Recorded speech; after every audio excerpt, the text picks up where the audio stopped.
of the item schemes.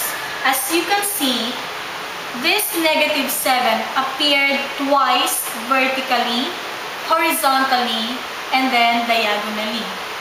So, for us to be able to get the solution at the given point, we will take a look at the -7 that was repeated twice diagonally. So this will serve as our solution to the given data point. Therefore, we can say that when x is equal to 2, then the solution of the given data point is equal to -7. At this point, let us now summarize the interpolating polynomial at unequally spaced points that we had discussed earlier. We have the Lagrange formula, or the steps on how we can apply this formula. Number 1 is, find the Lagrange coefficients. Number 2, let us determine the interpolating polynomial. And lastly, we have to solve for the approximated value of the polynomial.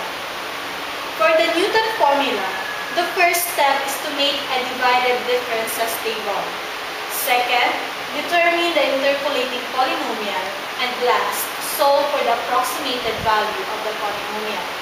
And for the item formula, make an item scheme.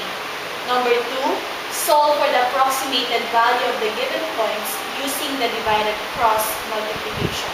Let us now compare Lagrange and Newton formula. As you can see in this table, there are similarities, differences, advantages, and disadvantages between the two methods or the two formulas that we had discussed. For Lagrange and Newton, their similarities is that, or are the following. They come up with the same interpolating polynomial, and they also made use of the resulting polynomial to find the approximated value of the function. The differences is that, or the differences of the two formulas are, number 1, determine the interpolating polynomial by using Lagrange coefficient, that is, using the Lagrange formula. And for Newton, the difference is that it determined the interpolating polynomial by using divided differences table. What are the advantages? Okay, there are different advantages that we can see here for Lagrange and Newton. Let's start first with the Lagrange. Lagrange does not require function values at equal interval. So that is the advantage of using Lagrange formula. But for Newton formula, there are actually two advantages that we can quote. Number 1, it can increase the degree of the function without recomputation of all terms. And number 2, its use is relatively safe since the required degree of the interpolating polynomial can be decided upon at the start. And to quote the disadvantages, we have the disadvantages for Lagrange. We have two disadvantages actually. Number 1 is a change of degree involves recomputation of all terms. So that's one disadvantage of Lagrange formula. And another is it involves very considerable computation and its use is quite risky. So those are disadvantages of the Lagrange formula. And for Newton formula, the disadvantage is the data points must be arranged as it was given. We will now be discussing the last part of our report, which is about the solution of linear and non-linear equation. We all studied the solution of linear equations such as ax plus by equals c and dx plus dy equals f in elementary algebra. The coefficients a, b, until f or up to f are the given constants, and the task is to find the unknown values of x and y. Now, we will be discussing the problem of finding the solutions to larger systems of linear equations containing more equations and unknowns. Let n be a positive integer. The general form for a system of a linear equation in the n unknown components x sub 1, x sub 2, up to x sub n is a sub 11 x sub 1 plus a sub 12 x sub 2 plus a sub 13 x sub 3 plus up to a sub 1 n equals b sub 1. A sub 21 x sub 1 plus a sub 22 x sub 2 plus a sub 23 x sub 3 plus up to a sub n sub a, plus a sub 2n x sub n equals b sub 2